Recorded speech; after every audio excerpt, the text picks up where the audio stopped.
Selamat pagi dan hello semua. Terima kasih banyak-banyak sebab kamu telah menyertai kelas Google Meet Cikgu.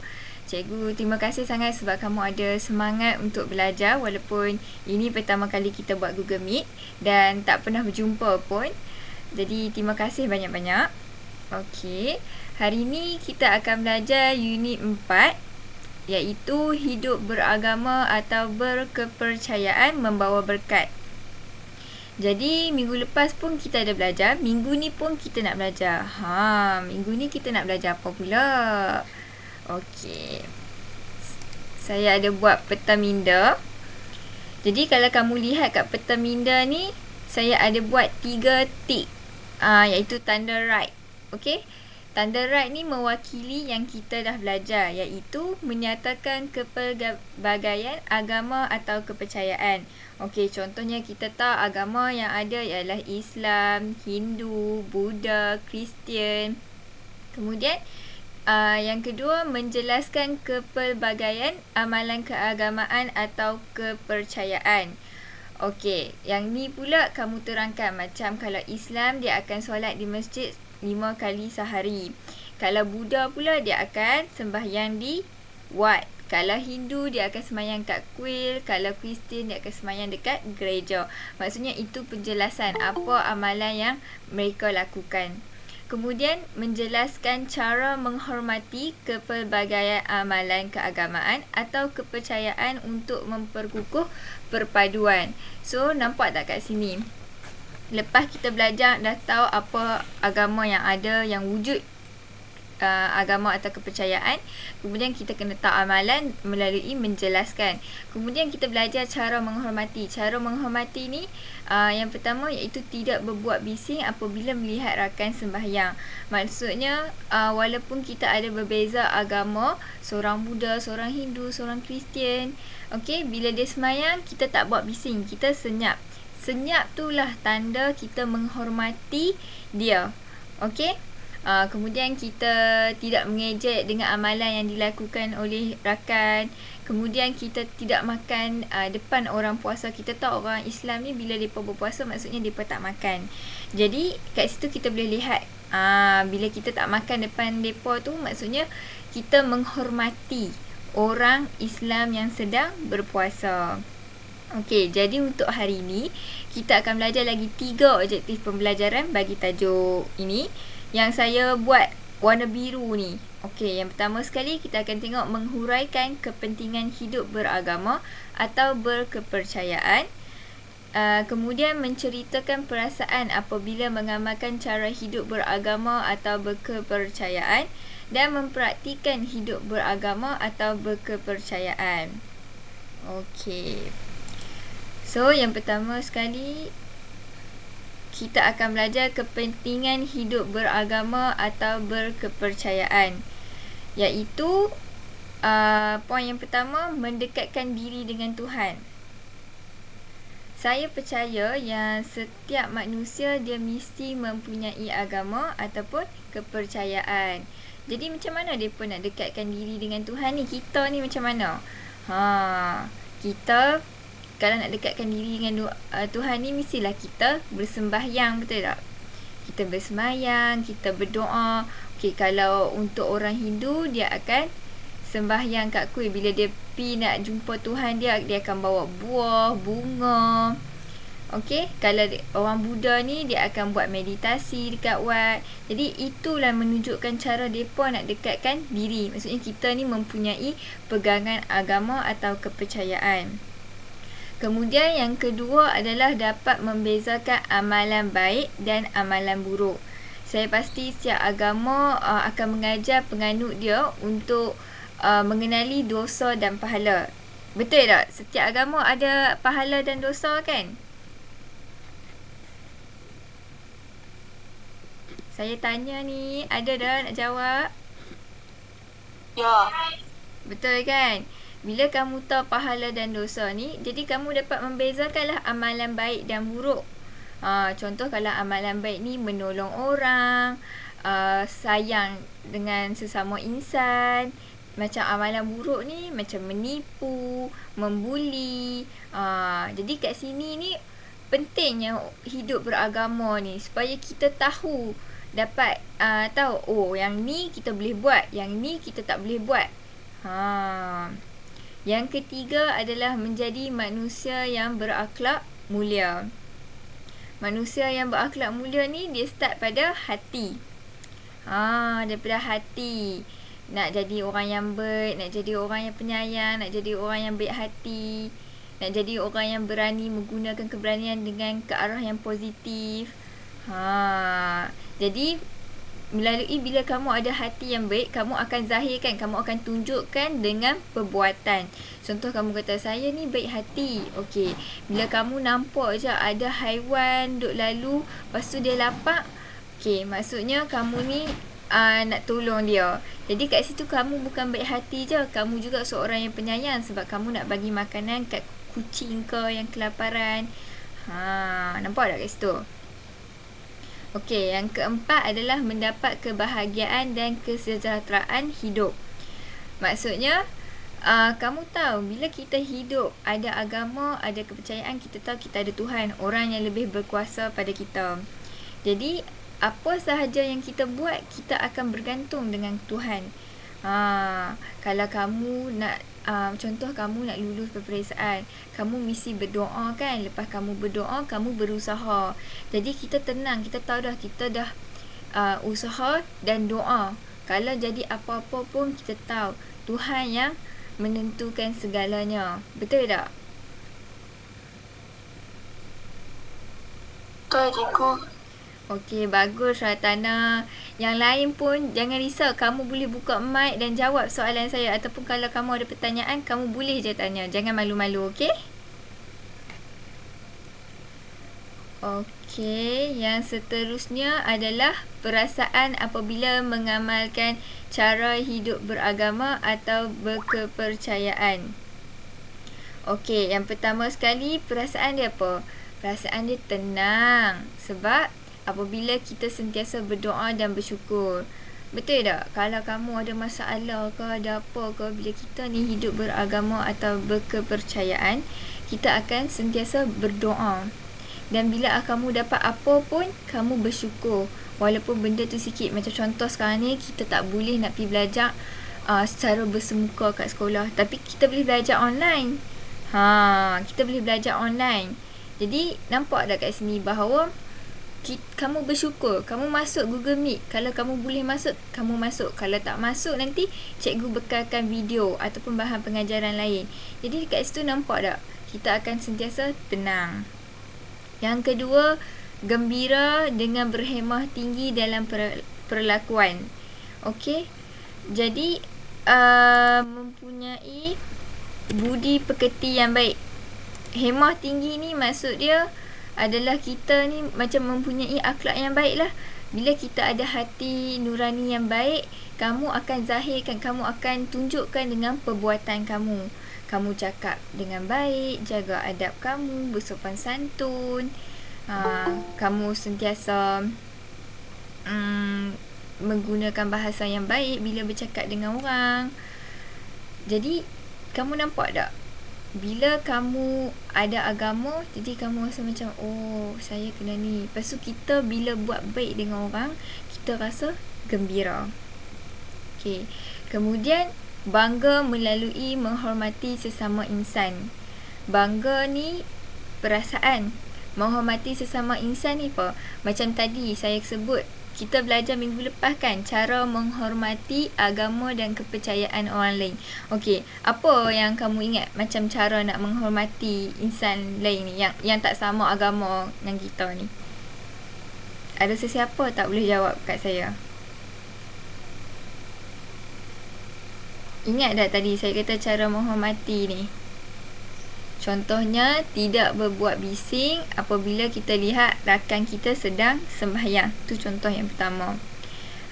Maksudnya, bila kita tak buat bising tu, kita tunjuk kata kita ni rasa hormat kat dia. Kita hormat dia. Biar dia nak sembahyang, dia nak buat apa, tapi kita duduk diam. Sebab kita tahu dia tengah duduk sembahyang. Bila kita nampak perkara ni berlaku, kita akan rasa bangga. Sebab tak semua orang boleh buat. Bila kamu amalkan, jadi kamu akan rasa, ya Allah, kamu akan rasa macam, wish, bangganya dapat menzahirkan perasaan ni melalui tindakan. Bukan senang tau semua orang nak buat. Kemudian yang keempat, bebas kerana dapat mengamalkan keagamaan dan kepercayaan masing-masing. Bebas. Kamu merdeka ni, kita duk sebut kemerdekaan negara ni kira bebas tak? Kira bebas lah.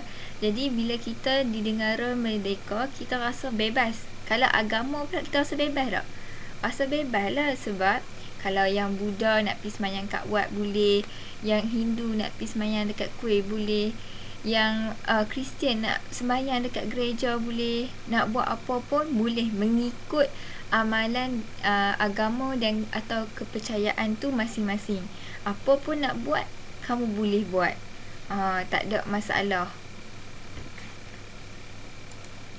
Okey, contohnya saya bagi situasi, Chong tidak berbuat bising apabila melalui di kuil dan melihat beberapa orang sedang bersembahyang. Chong ni dia lalu dekat kuil, lepas tu dia nampak ada orang sembahyang. Bila dia nampak je, dia duduk senyap. Kaedah dia duduk cakap, dia duduk buat bising kan. Bukan nak buat bising, maksudnya dia dengar radio ke apa ke. Tapi bila dia nampak ada orang sembahyang, dia terus duduk diam. Okey, melalui ayat ni kita nampak yang dia ni sedang menghormati penganut lain yang sedang bersembahyang. Tak kisahlah yang sama dengan dia ke, yang tak sama ke. Jadi nampak tak? Cara menghormati ni dia akan melahirkan perasaan bangga. Okey? Ataupun kamu akan kata perasaan gembira. Jadi bila kita hidup beragama ni, kita akan dapat mengekspresikan perasaan-perasaan yang positif, macam gembira, bangga, seronok, bebas, tenang. Bukan semua orang boleh rasa. Kemudian yang terakhir sekali adalah mempraktikkan hidup beragama atau berkepercayaan. Yang pertama sekali adalah sembahyang. Sembahyang ni terpulanglah pada agama masing-masing. Macam orang Islam, mereka akan solat 5 kali sehari. Kalau orang Kristian, dia akan pergi gereja hari Ahad. Jadi saya percaya Hindu dan Buddha juga ada hari tertentu yang mereka pergi semayang. Okey. Kemudian bersederhana. Bersederhana ni macam mana? Okey, contohnya kamu pergi kedai makan. Lepas tu kamu tengok kamu nak order makan. Kalau orang yang tak jenis bersederhana ni, dia order je banyak-banyak. Dia kata saya nak nasi goreng, saya nak tom yum, saya nak ni, saya nak sup. Tapi bila dah habis tu, tak habis pun makanan dia. Okey, kalau orang yang bersederhana ni, maksudnya dia order cukup-cukup je. Dia habaq kat mak dia, dia kata, saya nak makan nasi ni dan sup saja. Jadi dia order cukup-cukup. Dalam makanan pun, dalam maksudnya tu, dia bersederhana. Dia tak membazir. Okey, dia ambil yang cukup-cukup, tak kurang, tak lebih. Bersederhana je.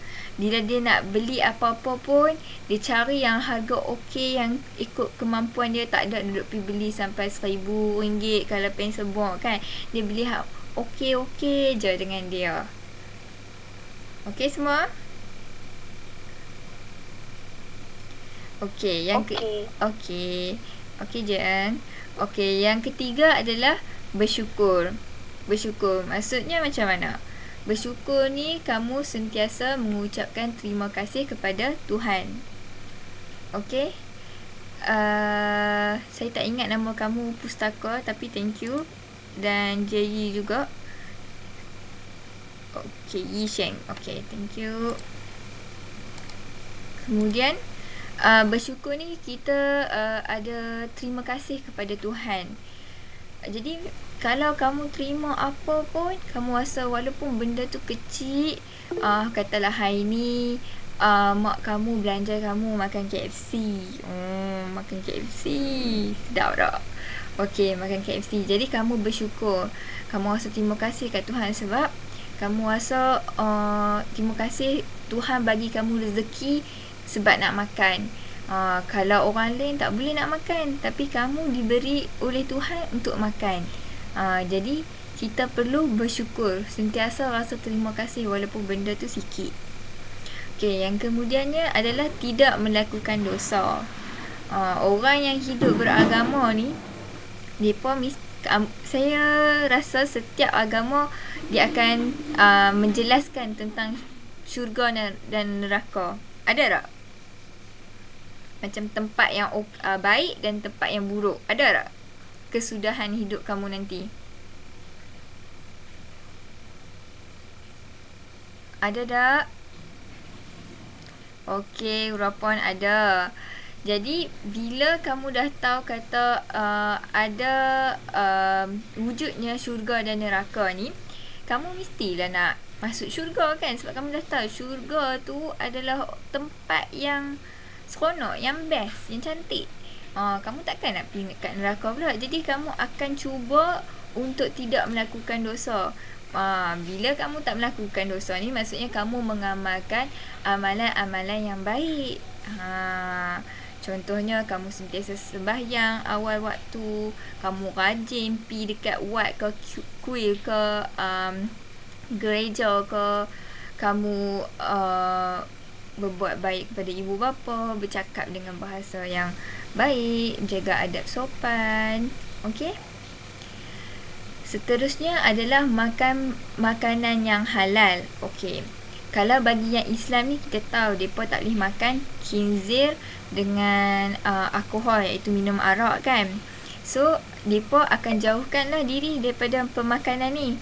Macam Hindu, tak silap saya, dia tak boleh makan lembu kot, daging maksudnya. Jadi, setiap agama ni kita dah tahu lah ada makanan, yang ni kita boleh makan, yang ni kita tak boleh makan. Jadi cara nak mempraktikkannya, kita cari makanan yang kita boleh makan je. Ada setengah orang dia vegetarian kan, boleh, maksudnya apa yang agama suruh kita buat yang tu. Okey? Hai.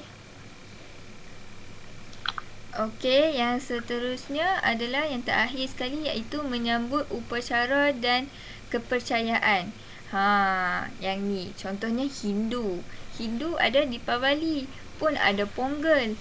Jadi bila sampai je perayaan ni, kita sambut. Maksudnya orang yang beragama Hindu ni akan sambut. Kalau orang Islam, dia akan sambut Hari Raya Aidilfitri, Hari Raya Aidiladha. Kalau Cina ni, dia ada Tahun Baru Cina, Wesak Day kalau untuk yang Buddha, tak silap saya. Jadi setiap agama tu dia ada perayaan, mesti ada satu lah. Kalau macam Kristian pun dia ada hari Christmas, mesti ada satu lah dia akan sambut upacara dan kepercayaan ni kan. Kiranya akan ada. Jadi itulah 6 orang kata 6 poin yang akan menunjukkan cara kamu mempraktikkan hidup beragama atau berkepercayaan. Jadi kamu kena ingat dalam tajuk ini, kamu kena tahu apa agama ataupun kepercayaan yang kita ada. Itu saya ada listkan 7, dan antaranya yang kamu selalu yang paling terbesar lah kat Malaysia ni yang kita selalu tahu adalah Islam, Hindu, Buddha dan Kristian. Okey? Yang lagi 3 tu adalah tambahan lah kiranya. Tapi semua ada dalam buku teks kamu. Kemudian bila kamu dah tahu setiap agama ni, kamu kena tahu pula apa amalan. Maksudnya apa yang menunjukkan ciri-ciri agama tersebut. Macam Hindu, dia akan pergi semayang dekat kuil. Bila dia nak jumpa Tuhan dia, dia akan bawa bunga, bawa buah kelapa. Kemudian lepas dia semayang, dia akan duduk macam duduk bertapa, duduk seketika. Jadi kamu kena tahu ciri-ciri setiap agama tu, menjelaskan apa amalan agama tu. Okey, yang ketiga, cara menghormati. Macam mana kita nak hormat orang yang tak sama agama dengan kita ataupun sesama insan yang sama pun. Apa yang kita perlu buat? Contohnya tidak berbuat bising, senyap lah maksudnya. Bila orang lain semayang, kita tunjuk cara hormat kita ni. Kalau kita nampak orang tu puasa, kita tak makan depan dia, itu kita tak habaq kata, saya hormat kamu ni walaupun kamu mempunyai agama yang berbeza. Tak, kita tunjukkan melalui tindakan. Okey, kita tunjukkan. Kita ni kalau benda-benda macam tu dia tak boleh nampak, dia kena kita tunjukkan. Okey, kemudian kita kena tahu kepentingan hidup beragama. Apa yang membuatkan kita ni perlunya nak hidup beragama, ataupun apa kewajipan lah kiranya hidup beragama ni. Seterusnya adalah perasaan apabila kita mengamalkan hidup beragama. Mesti kita ada perasaan bila kita duduk doa, kita rasa bersyukur, kita rasa tenang. Jadi perasaan-perasaan ni melalui tindakan yang kita buat tadi ni akan menzahirkan perasaan kamu tadi ni. Okey, yang terakhir sekali adalah cara mempraktikan hidup beragama. Saya yakin setiap orang pada kamu ni mesti duk mempraktikkan, mesti duk buat punya lah apa yang agama kamu suruh, dan saya pasti ibu bapa kamu ajak kamu. Cuma bila kamu duk sembahyang ke, kamu bersyukur ke, kamu buat perkara yang baik, kita tak perasan, oh sebenarnya tindakan-tindakan yang kamu buat ni menunjukkan bahawa kamu sedang mempraktikkan hidup beragama. Kira kalau sembahyang tu kira kamu dah hidup beragama lah. Oh, maksudnya kamu tahu Tuhan kamu siapa. Kamu sembahyang ikut cara amalan agama kamu. Lepas tu kamu bersederhana. Yang ni semua agama akan suruh buat macam ni. Lepas tu kita bersyukur, kita terima kasih kepada Tuhan. Kita tak buat dosa, kita amalkan amalan yang baik. Lepas tu kita makan makanan ataupun minuman yang dibolehkan oleh agama saja. Lepas tu kita sambut hari raya. Tak kira lah hari raya apa pun, hari raya Christmas ke, hari raya Tahun Baru ke, semuanya. Jadi amalan yang kamu buat ni adalah cara kamu mempraktikkan. Kamu buat, mungkin kita buat tapi kita tak tahu, sebenarnya benda-benda ni lah cara mempraktikkan. Okey. Jadi ada sesiapa yang nak tanya soalan ke apa ke?